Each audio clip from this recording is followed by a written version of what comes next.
Due to the recent growth in the channel, I've had a lot of people ask me about Nvidia control panel and the 3D settings in particular, and they were asking, what are the best settings, what's going to give me the performance, yada yada, the usual YouTube bullcrap. However, in this video, I'm going to sort of spin the script on that as I try to normally do. I won't be telling you what's going to get you the best performance, quote unquote, because frankly, that will vary depending on what system you have. Instead, I will be teaching you about every single setting. I will have the definition for every single setting in the 3D settings tab so that you can understand what you should be changing, what each setting does literally, and if it even affects Tarkov at all. Keep in mind that if any setting has any sort of performance impact that I was able to measure, I will do my best to include the numbers that I found regarding that performance increase. However, do keep in mind that that is just for my system, which is all the specs are down below, everything like that, but that can vary depending on what specs you have and a bunch of other factors as well that are outside of my control,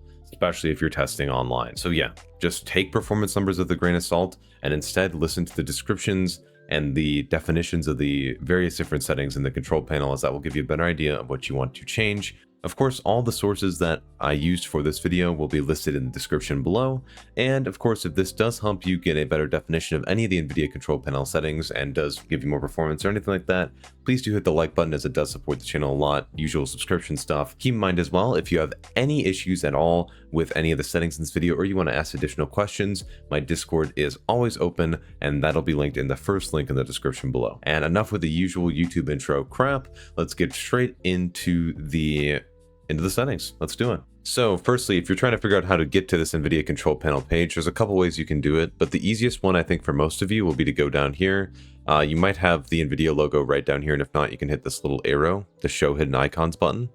And then you want to go ahead and right click on the Nvidia control panel here, and then just click on Nvidia control panel. And that will bring you to this window here. Once you're in this window, you want to then go to the use the advanced 3D image settings and make sure that's checked. And once that's checked and applied, then you want to go over to those 3D settings, which you can also go to by either clicking that Take Me There button or by just clicking Manage 3D Settings up here. When you get here, there will be two pages. You'll have the Global Settings tab and the Program Settings tab. For some of the settings that I will be discussing today, I will be recommending you set these in the Program Settings tab. The reason I recommend to set some things via the Program Settings tab is so that not everything you play gets applied with these same settings, as they can differ on their impact depending on what your game you're playing. And this is a YouTube video. I don't know what your specific situation is, so your mileage may vary depending on what games you play and also what applications you use. So I would recommend, if you're tweaking this stuff, to apply to program settings for the most part. And of course, I will have specific instances where I reaffirm this depending on the setting we're talking about. For clarity's sake, since you don't see all the use global settings text here, I'll be changing everything in the global settings here. But please do keep in mind that I would recommend to change them in program settings instead. If you can't find Escape from Tarkov in your program drop down here, you can hit Add, and then Escape from Tarkov, if you play it a lot, should be one of the first apps you see here.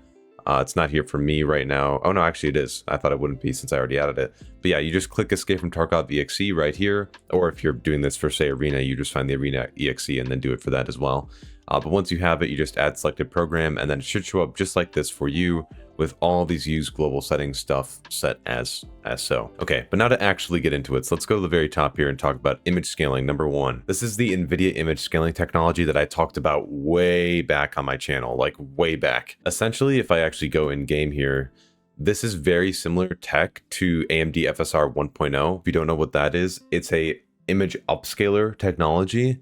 And NIS is very similar to it in the sense that they both upscale with spatial technology in mind. So they're not temporal, which means they're not based on time. So all the data that they use to upscale the image from a lower resolution is collected within a singular frame. Besides this tech being from AMD and the tech in the Nvidia control panel being from Nvidia. Wow, did I blank on that? Oh my god. Besides that difference, Nvidia image scaling works outside of the application. So while FSR 1.0 is able to access the game directly and ensure that things like your UI are not upscaled, Nvidia's image scaling tech cannot do that. So when you use Nvidia image scaling, it will literally upscale everything.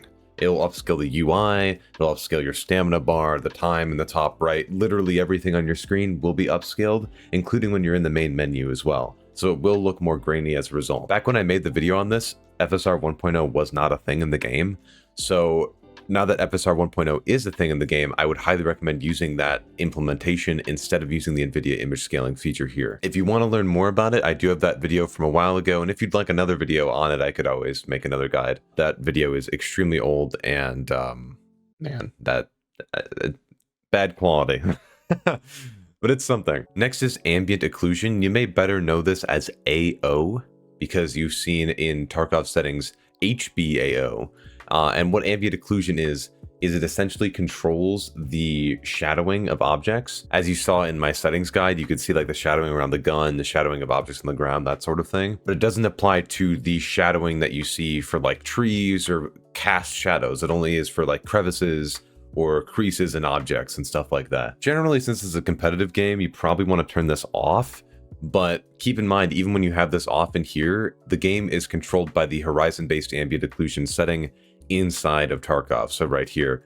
So turning this off should not have any effect on the visual quality. Instead, you should go into the window here and disable it there, if you want it to be disabled, that is. After ambient occlusion comes anisotropic filtering inside of here.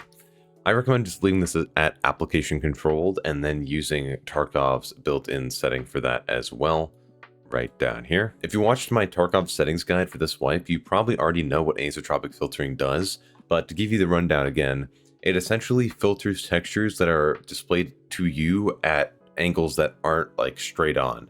So for example, if there's a road ahead of you, anisotropic filtering helps make the texture on the road clearer and less blurry than it would be if you disabled anisotropic filtering. As far as actually setting it in the settings here, there are some sources that say that this can get more VRAM intensive the higher you set this within the panel, but honestly, like I said, you probably shouldn't mess with this and leave it at application controlled so that you can tweak it inside of the actual game. If you wanted to ensure that it only uses a certain number of filtering to reduce the actual VRAM usage of it, you could set it in here to like 4 times or 2 times, but honestly, I don't think this is worth it, and honestly, you should just leave it to application controlled so you can just go to per texture in game and then get the best of both worlds. And also, if you're wondering, as far as I can tell, these extra numbers here, 2 times, 4 times, etc., control at how steep of an angle the anisotropic filtering is actually applied to make the texture look smoother. With that, we're in the next section, which is anti-aliasing. There's a bunch of different settings here, so I'm just going to start bundling together and sort of breeze through these, but I'll still explain them. FXAA is a setting that you've seen in game as well, called Fast Approximate Anti-Aliasing. Doesn't use any temporal data, unlike TAA or Temporal Anti-Aliasing, and instead uses one pass of an algorithm to try and reduce the amount of flickering you see and the amount of jagged edges that are on the image. Instead of using this for Tarkov, I'd recommend simply going into the game and finding the anti-aliasing technique that works best for you. I wouldn't force it on through the Nvidia control panel, as I don't see any image benefit by forcing it on through there. Gamma control helps control the brightness and, well, gamma, to use the same word, of a image once it's had anti-aliasing be applied. But before you just have this set on, check if you actually see a difference with it. There's no performance difference that I've seen with it either, but it doesn't seem to have any impact on the image quality whatsoever for me. So as far as I know, this only affects more intensive anti-aliasing techniques like MSAA or multi-sample anti-aliasing. That's not integrated in Tarkov, and so honestly, I wouldn't even bother going for this and just leave it at whatever your system defaults it at, as there's not any performance difference with it either. So if you'd like, there was a thread that I saw on Tech Power Up about forcing it on through the NVIDIA Profile Inspector, but I'll leave that to you guys if you want to go see it. It'll be linked down below with all my other sources. Next is the anti-aliasing mode and the setting. As you might have guessed, application control allows for the application to control anti-aliasing itself. As NVIDIA states in their own documentation, this is probably the one you want to use if your game, say, since Tarkov has built-in anti-aliasing, you probably just want to leave it at this. Enhance the application setting, however, will provide the most high-quality anti-aliasing support if you're trying to already enhance a game that has anti-aliasing on it already. So if you want to use anti-aliasing from NVIDIA Forced as well as in-game, you should set it to this enhanced option. And then, as you might assume, override any application setting simply allows for games that don't have anti-aliasing built in to then get some anti-aliasing via NVIDIA forcing it through. So say if you want to use this for Tarkov specifically, you're going to want to hit enhance the application setting, and then you're going to want to set the anti-aliasing to whatever setting you want here. Keep in mind though, the higher you set this number, the more intensive it'll be, but you'll also get a quality bonus with it as well. Like I said previously though, I'd recommend just leaving this at application controlled and then just changing it via Tarkov settings instead. Feel free to experiment with this though to see if you see any impact on your game as far as image quality is concerned. Transparency is one of those settings where it's really a coin toss. If you can see a difference with it on, go ahead and set it on, otherwise leave it off. What it's supposed to do is it's supposed to help like aliasing on windows, sometimes on fencing, depending on how transparent the fencing is, or just other transparent objects within the game. It's supposed to help improve the anti-aliasing quality on those objects. I really can't see the difference with this. So if you can, go ahead and turn it on. Most of the information I could find on this is super old. And also, if it's not old, it's completely anecdotal and it's Reddit forum posts going off on each other. So yeah, that's where we're at with this setting. Going to background application max frame rate next. This essentially just controls the frame rate of the game when you're tabbing out. So if you don't want it using a ton of resources when you are tabbed out of the game, this can help you do that. You just set it to whatever value you want here. Otherwise, if you don't want this to occur, simply just set it to off. CUDA GPUs, you should have it set at the preferred GPU. Obviously, I only have one GPU on my system. If you have the same thing, you just have it set to this and it should be all set to go. This is a new setting down here, the CUDA Sysmem fallback policy, and this controls how VRAM spillover is handled. As you can see, if I scroll down here, the description tells you about this system memory fallback, and I highly recommend just simply leave this at driver default, as if you disable spillover, there may be some issues with the game crashing or having issues in rendering textures properly. So I recommend driver default for this. I do not recommend disabling system memory fallback, because if you do spill over, you may have issues like I just said. So if you haven't seen my video about DSR or dynamic super resolution, you should totally check that out. I'll have it linked below so you can learn more about it. But essentially what this does, especially if you have a 20, 30, or 40 series card, is it uses the DLSS magic, except in the opposite direction. So you can see right here, if I set it to upscale 1.78 times my native resolution, it'll go ahead and upscale the entire monitor to that using deep learning. That's where the DL comes in. A lot of people who play Tarkov, well, not a lot, but some people like to set this up a bit higher and then use DLSS in-game to try and achieve a superior image quality. I personally don't like that, but if you'd like to learn more about that, again, I have the full video that I'll link below so that this video isn't 40 minutes long. Yeah, but essentially it's a super resolution version of NIS or DLSS, depending on which one you select here. If you use legacy scaling, it's simply a default scaler. It's not using any sort of artificial intelligence or deep learning, the whole magic jutsu, of course, when it's attempting to upscale. So some people like the deep learning as it provides a overall clearer image, and then they use DLSS in game. Again, video link below for that. If you know about Nvidia Reflex low latency, you probably know what low latency mode does as well. It's essentially a precursor to Nvidia Reflex, and essentially what it does is it controls how many frames are being queued by your CPU for a given game when it's running. If you have this set to off, it has unlimited queuing.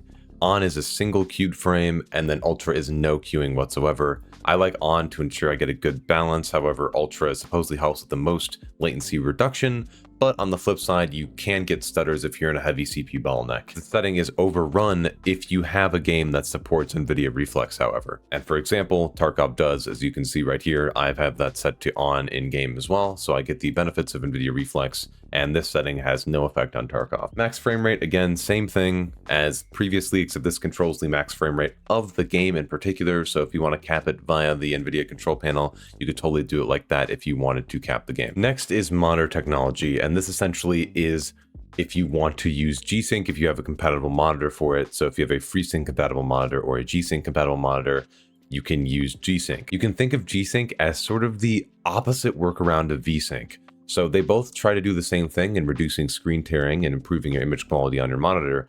However, G-Sync attempts to make the monitor sync towards the refresh rate of your graphics card. So for example, if you're running 100 FPS, G-Sync will attempt to match the refresh rate of the monitor 200 FPS to improve the tearing, whereas V-Sync tries to match the GPU to the monitor's refresh rate. Obviously, sometimes you can't hit the V-Sync maximum, so that doesn't necessarily work, but G-Sync attempts to flip the script on that by having it still reduce tearing regardless of what FPS you're running at by syncing up the monitor's refresh rate with the graphics card. I highly recommend testing to see what settings you want to use with this, because if you aren't that sensitive to screen tearing, you probably are fine running fixed refresh, as then you won't have any sort of queuing happening whatsoever. There's no G-Sync, there's no V-Sync, it's just the frames going to your monitor. But if you are sensitive to tearing, G-Sync is a really good way to reduce that tearing while still keeping up with input latency.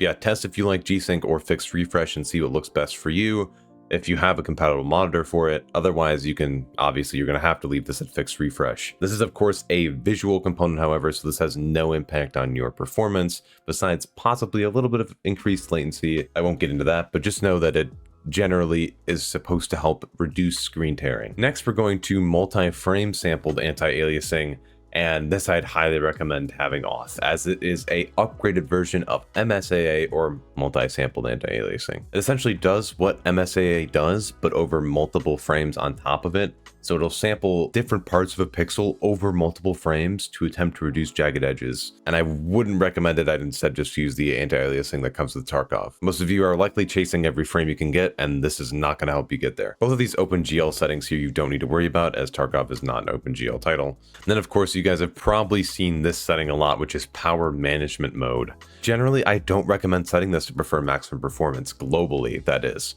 Instead, I'd recommend having this set to the normal or adaptive profile for global settings, and then setting it to prefer maximum performance for applications that, well, you want to prefer maximum performance. So if I'd go into my program settings here, I'd make sure to go down to the, where is it? There it is, the power management mode here, and then I'd set this to prefer maximum performance. That way, when I'm playing Tarkov, it is set to have that power plan, and then when I'm in global settings, I can set this to normal to reduce power consumption. You don't need it to be at prefer maximum performance when you're not playing the games that you want to play. If you're just on the browser or just on the web, you don't need to have it at prefer maximum performance. This essentially controls how the GPU manages its clock speeds, and when you set it to prefer maximum performance, it keeps those clocks at the highest possible setting when you're playing games more frequently, so that you're not running into issues with the clocks dropping at random. So yeah, again, normal for your global settings, and then for specific programs, set it to prefer maximum performance. That's my honest recommendation,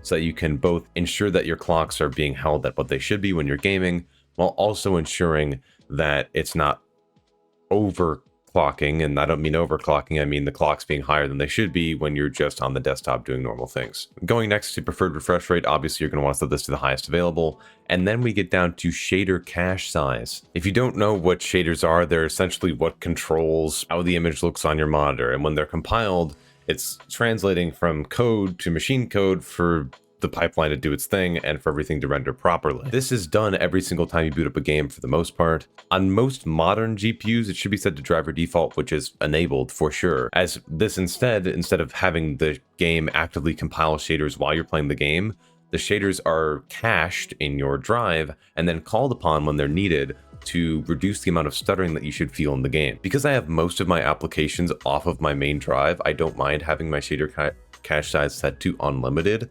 as then that way it can just store whatever it needs to, and it should theoretically improve my performance if it needs to call upon those cached shaders.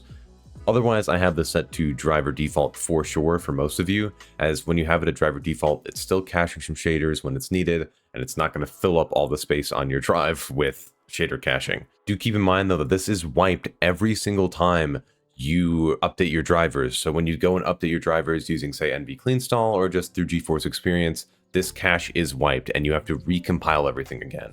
So with that being said, if you want to have this cache set to unlimited, it still won't fill up stuff on your drive, as it will actively be cleared if you frequently update your drivers. With that being said, again, my preference for you guys would be driver default. Switching over to texture filtering, anisotropic sample optimizations down here, I would recommend generally running this on. It limits when filtering is applied in the stages of rendering to be only in one instead of multiple different stages, and generally there is very little, if at all, noticeable impact on performance and on image quality as well. So worst it can do is be the same thing, at best it can help you. So just go ahead and run it on, and if you notice any adverse effects, you can just simply run it off.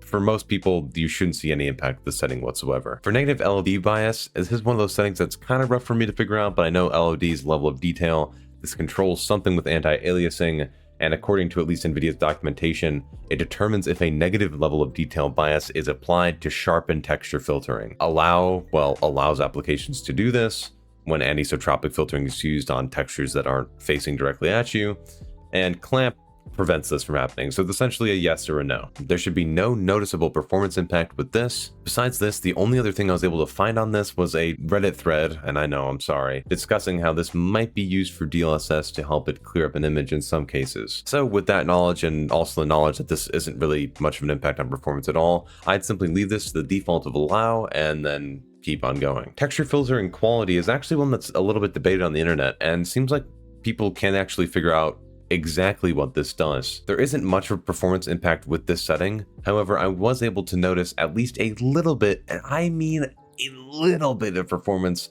when I was in factory offline staring at a wall between high quality and performance. And I mean little, like maximum from 147-ish to 150. It was not much. However, if you want to have the best possible performance, technically speaking, it is high performance. And if you don't see the image quality deficit you can get from this, then there's no reason to run it at anything higher than high performance. The one thing that I did see though is that some people complained that it did make their textures look a bit too blurry at especially oblique angles that anisotropic filtering covers. So if you see that blur, I'd recommend cranking it back up. And most people, honestly, I've been seeing more people are running it at high quality nowadays. So test high quality and see how that looks for you as well. And if you don't mind that and you don't see any measurable performance impact, go ahead and run it like that, as that gives you the best image quality. Trilinear optimization, I have the same opinion on this as I do on the anisotropic sample optimizations. It's only used in DirectX applications, and that could include Tarkov as it is DirectX. However, no performance impact that I can measure whatsoever, and according to Nvidia at least, it improves texture filtering performance by allowing bilinear filtering on textures in parts of the scene where trilinear filtering is not necessary. Essentially, that is a lower version of texture filtering, bilinear that is, than trilinear. And honestly, if you can find an image quality difference with this on versus off, I need to hire you immediately. So please DM me as soon as possible. Threaded optimization was actually interesting for this. I went and tested on versus off on labs with FSR 2.2 on ultra performance and the lowest possible settings.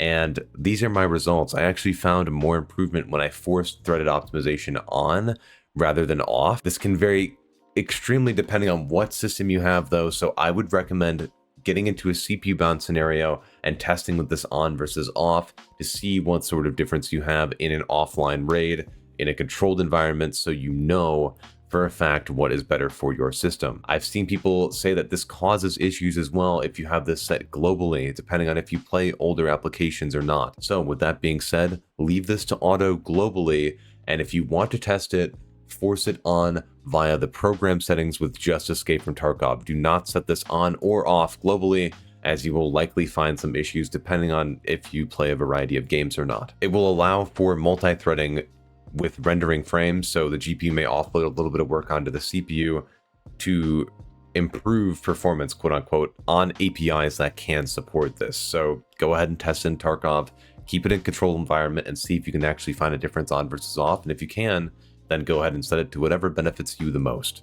Just keep in mind that it will supposedly help CPU bound performance, quote unquote, when you force it on. At least for my system it did. So please do test this yourself, and I will reiterate this, leave this at auto globally and set it on and off just for Tarkov. Triple buffering is just a no, even though it's only for OpenGL applications with this setting in particular. You don't want it buffering frames in the background. Please do not use this.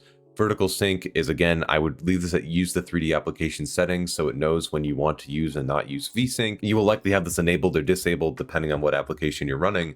So I'd go ahead and leave this at the default and then enable it or disable it with the game settings. Besides that, you do not need to worry about either of these settings right here. Virtual reality is not on our radar. And then long story short, for this last setting, this will not affect Tarkov whatsoever because Tarkov is not a Vulkan title nor an OpenGL title. So they don't work with either API. So this is completely mud. This essentially allows this to switch up the output to your display as if it's being presented like a DX12 game instead of a Vulkan game or an OpenGL game. This then allows for all the Microsoft full screen optimizations to come into play that I've talked about in a separate video that I'll also have linked below. But again, you don't need to worry about this for Tarkov or any game that's DX or DirectX, because it does not apply to those. And just like that, that is every single setting covered in the NVIDIA control panel. This is going to take me a while to edit probably and a while to put out. So I'm going to get to that and get my lunch because I've been recording for way too long and I need to get to it. To end the video though, I'll go over the settings that I'd set in the end. So I'm going to scroll through, make sure everything's good so that you'll be able to see what settings you should have set, at least what settings that I have set for my system. Keep in mind everything that I said in the video and all the caveats that I mentioned. And as I always say, make sure to test all of these settings for yourself. Please do keep in mind as well, texture filtering quality should technically be high performance for best FPS. But again, that's something that we said to test for yourself. And along with threaded optimization should be auto for global. And then you can test on or off per application. So yeah, with that, thank you so much for watching this video. I hope the timestamps helped. And I hope this video just helped clear up what all these settings do. With that, for now, my voice needs to rest because it's starting to get a little scratchy. Thank you so much for watching to the end. Of course, if you enjoyed, hit the usual buttons. And if you have any questions about anything, feel free to join the Discord linked below, top link in the description if you have any other questions about anything in this video. And yeah, I'll be streaming the night after this goes live and every Friday at 7 p.m. CST. 6:30-ish, 6:30 or 7 p.m. CST. And with that, for now, this is Clem, clocking out. Later.